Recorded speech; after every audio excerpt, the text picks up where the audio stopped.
Hello student, मैं आपको fundamental right में आर्टिकल 19 से 22 तक जो राइट टू लिबर्टी दिया है उसकी चर्चा करूँगी। इस वीडियो में मैंने आपको राइट टू इक्वलिटी पिछले वीडियो में पढ़ा दिया था। अब आप इसको ध्यान से सुनेंगे। इसमें सबसे पहले आपको ये देखना है कि राइट टू इक्वलिटी के बाद हमने स्वतंत्रता की बात की है या राइट टू लिबर्टी की बात की है। पहले हम समानता की बात कर रहे थे, अब हम स्वतंत्रता की बात कर रहे हैं। आपको याद होगा कि जब हमने आपको थिंकर पढ़ाए थे तो उसमें लॉक का चर्चा आया था और लॉक ने सबसे पहले जो नेचुरल राइट में स्वतंत्रता के अधिकार को रखा था और उसी को हमने अपने भारतीय संविधान में समाहित किया है। लेकिन हमें इसमें ये देखना है कि भारतीय संविधान किस प्रकार से स्वतंत्रताएं अपने नागरिकों को प्रदान करता है। तो आर्टिकल जो 19 है इनमें जो भारतीय संविधान है वो 6 प्रकार की स्वतंत्रताओं की चर्चा करता है जो सिर्फ भारतीय नागरिकों हेतु ही हैं। जो जो फंडामेंटल राइट हैं वो दो प्रकार के नागरिक जो होते हैं, विदेशी नागरिक और भारतीय नागरिक, उनमें बटे हुए हैं। तो जो स्वतंत्रता का अधिकार है वो नागरिकों के लिए है ना। इसकी चर्चा हम कर रहे हैं।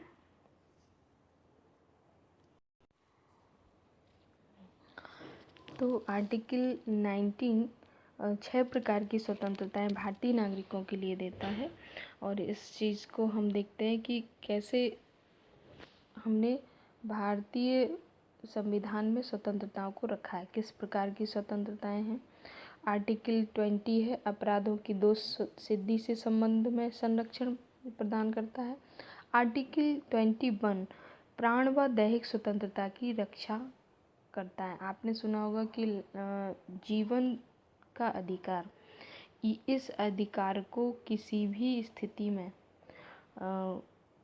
स्थगित नहीं किया जा सकता। व्यक्ति से जीवन के अधिकार को भारत सरकार या राज्य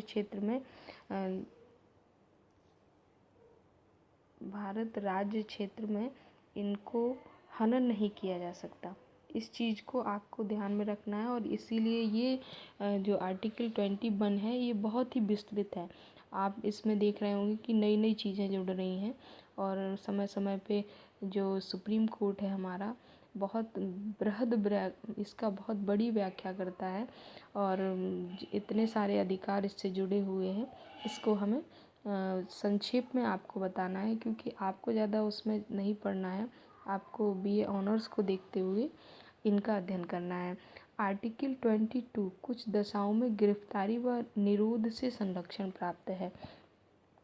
आपने देखा होगा कि हमारे पास बंदी प्रत्यक्षीकरण जैसी सुविधाएं हैं या रिट हैं, तो उनमें क्या होता है कि ये जो आर्टिकल 22 है ये बताता है कि भारत में यदि किसी नागरिक ने कानून का उल्लंघन नहीं किया है तो ऐसा नहीं है कि किसी को भी जाके उठा के पुलिस वाले ले जाएंगे और कारागृह में बंद कर देंगे, जेल में बंद कर देंगे। ऐसा नहीं हो सकता। ये जो व्यवस्था की गई है कि हमें कुछ दशाओं में गिरफ्तारी नहीं की जा सकती, तो इसका उल्लेख हम अभी अलग अलग से पढ़ेंगे। तो ये 19 से लेकर के 22 तक हमारा राइट टू लिबर्टी का वर्णन किया गया है। अब हम आते हैं कि आर्टिकल 19 में कौन कौन सी 6 प्रकार की स्वतंत्रताएं दी गई हैं। 1978 से पहले 7 स्वतंत्रताएं थीं, लेकिन अब हमारे यहाँ जो अधिकार है राइट टू लिबर्टी का, उसमें 6 स्वतंत्रताएं हैं। Number 1 19(1)(a). आप याद रखेंगे कि 19 में ही 6 प्रकार की स्वतंत्रताएं दी गई हैं। 19(1) में उनको अलग अलग बांटा गया ABCD करके, तो 6 हैं ये। अब 19(1)(a) ये वाक और व अभिव्यक्ति की स्वतंत्रता, आपको बोलने की स्वतंत्रता है। आपने देखा होगा कि कोई भी प्रधानमंत्री, राष्ट्रपति इसी के खिलाफ भी बोल देते हैं, पर उनके खिलाफ क्या, ये हमारा लोकतंत्र है, डेमोक्रेसी की एक खूबसूरती है, या उसी में ये लोकतांत्रिक मूल्य है कि आप किसी को भी बोलने से रोक नहीं सकते, है ना। अब 19(1)(b) में शांतिपूर्ण व निरायुध सम्मेलन की स्वतंत्रता है। आप किसी भी प्रकार का सम्मेलन करते हैं, कॉन्फ्रेंस करते हैं, किसी भी प्रकार की सभा का आयोजन करते हैं, तो ये सब चीज़ें क्या हैं, ये आपको 19(1)(b) में दी गई हैं। अगला है 19(1)(c), जिसमें क्या कहा गया कि आप संघ या संगम बनाने की, आपने देखा होगा कि हमारे यहाँ कितने सारे दल हैं, कितने प्रकार के NGOs चल रहे हैं, कितने प्रकार के ऐसे संघ चल रहे हैं जिनको इनको बनाने की स्वतंत्रता, आप समूह में, आप सभा में एक संगठन बनाने के लिए स्वतंत्र है। ये व्यवस्था हमारे 19(1)(c) आर्टिकल करता है। 19(1)(d) में अबाध संचरण, भारत के किसी भी राज्य क्षेत्र में आप घूमने की, आप कहीं भी जा सकते हैं, आपको रोका नहीं जा सकता, आप भारतीय नागरिक हैं, आप किसी भी जगह घूमिए। जब जम्मू कश्मीर में धारा 370 लागू थी, तो उसके ख़त्म होने के बाद अब जम्मू कश्मीर में भी आप घूम सकते हैं। ऐसा आप क्योंकि वहाँ पे 370 के तहत विशेष उपबंध था, इसीलिए जम्मू कश्मीर को छोड़कर ये लागू था, लेकिन जैसे ही 370 हटा तो अब वहाँ पे भी अब अबाध संचरण, अबाध मतलब किसी भी प्रकार से आपको रोका नहीं जाएगा। अब 19(1)(e), भारत के किसी भाग में निवास या बसने की स्वतंत्रता। जैसे ही आर्टिकल 370 ख़त्म हुआ, समाप्त हुआ, उस दिन ये कहा गया कि हम जम्मू के, बहुत लोगों ने, आपने देखा होगा व्हाट्सएप और फेसबुक पर ये आया कि आप लोग, हम जम्मू कश्मीर में मकान खरीदेंगे, ऐसा देखा गया था। तो भारत के किसी भी क्षेत्र में, किसी भी भाग में, किसी भी राज्य में आप घूम सकते हैं और वहाँ घर बना सकते हैं, निवास कर सकते हैं। ये आपको आर्टिकल 19(1)(e) के तहत स्वतंत्रता दी गई है।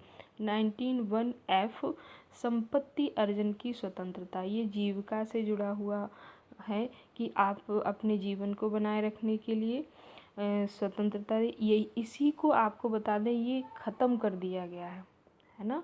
तो ये 78 में, 78 में 44वें संविधान संशोधन द्वारा ख़त्म किया गया है।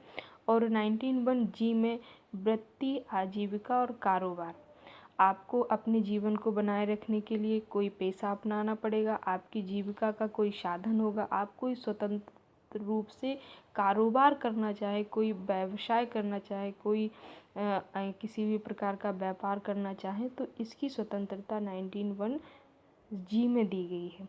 इसे वृत्ति, आजीविका, कारोबार से जोड़कर देखा गया है ना।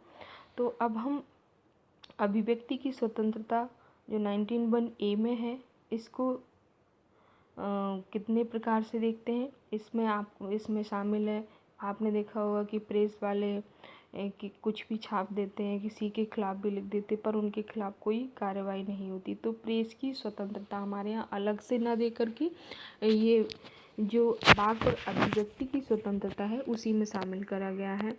और राष्ट्रीय ध्वज फहराने की स्वतंत्रता, इसको नवीन जिंदल वर्सेस भारत संघ 2004 के बाद में ऐसा एक रिट डाली गई थी कि राष्ट्रीय ध्वज फहराने की स्वतंत्रता सभी के लिए होनी चाहिए। तो ये जिंदल बनाम भारत संघ के बाद में किया गया। बात का मतलब रिट दायर की गई याचिका के तहत। मतदाता को सूचना का अधिकार, हमने कहा था आपसे कि ये जो राइट टू लिबर्टी है, ये बहुत ही विस्तृत है और इसमें समय समय पे सुप्रीम कोर्ट द्वारा बहुत सारी चीज़ें जोड़ दी गई हैं और धीरे धीरे ये बहुत बड़ा आर्टिकल बन जाता है और ये बहुत ही विस्तृत है। इसको समय और परिस्थिति के साथ नए नए रूप इसमें आते रहते हैं। तो आप देख रहे होंगे कि मतदाता को सूचना का अधिकार, यानी उम्मीदवारों की संपत्ति, शैक्षिक योग्यता, देनदारी, आपने देखा होगा कि आय से अधिक संपत्ति के मामले हैं, उनकी शैक्षिक योग्यता क्या है, उनकी उम्मीदवारी, मतलब कैसे जाने मतदाता कि हम आपको चुने, है ना। तो ये सब जानने के लिए हमें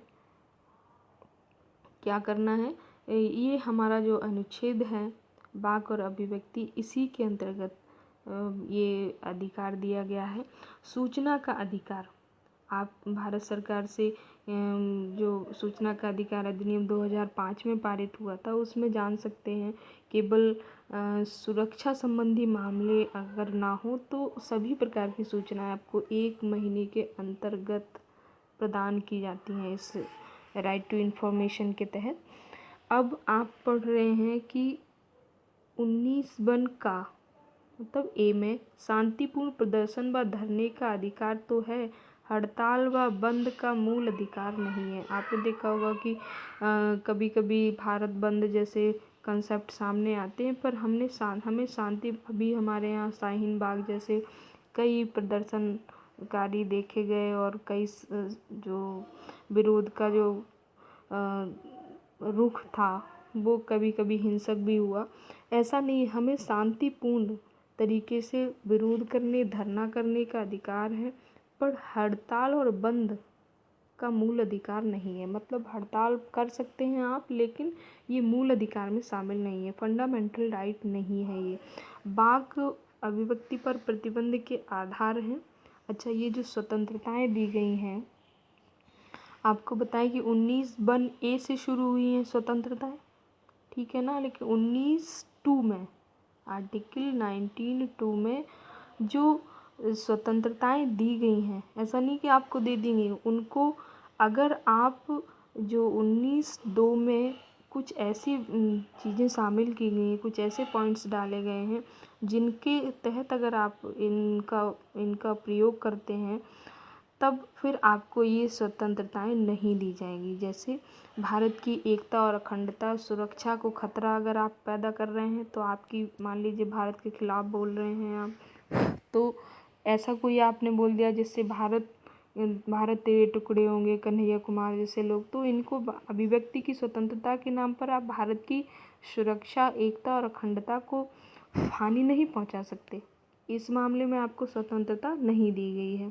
लोक व्यवस्था, लॉ एंड ऑर्डर ना बिगड़े, आपको ये ध्यान रखना पड़ेगा कि हम जो बोल रहे हैं उससे कहीं दंगे फसाद ना हो जाए, है ना, तो लॉ एंड ऑर्डर नहीं बिगड़ना चाहिए। विदेशी राज्य से मैत्रीपूर्ण संबंध नहीं बिगड़ने चाहिए, आपको ध्यान रखना होगा, क्योंकि आपको पता है कि इंटरनेशनल रिलेशन और फॉरेन पॉलिसीज़ जो जितने संवेदनशील विषय हैं, इनके अगर आप ऐसा कुछ बोलते हैं तो जिससे हमारे जो इंटरनेशनल रिलेशन में दिक्कत आए, ऐसे हमारे संबंध किसी देश से ख़राब हो जाएं, ऐसा आप नहीं बोल सकते। अगर आप ऐसा बोलते हैं तो आपकी अभिव्यक्ति की स्वतंत्रता पर प्रतिबंध लगाए जा सकते हैं। न्यायालयों की अवमानना नहीं कर सकते। शिष्टाचार व सदाचार के हित में होना चाहिए। मतलब आप जो बोल रहे हैं उसमें ये नहीं कि आपको कुछ भी गाली गलौज उल्टा सीधा बोलने का, बस इन जो अभी हमने आपको पॉइंट समझाए हैं, आपकी स्क्रीन पर दिखाए जा रहे हैं, ये अगर आप इनका उल्लंघन नहीं करते हैं तब आपसे कोई स्वतंत्रता का अधिकार नहीं छीन सकता।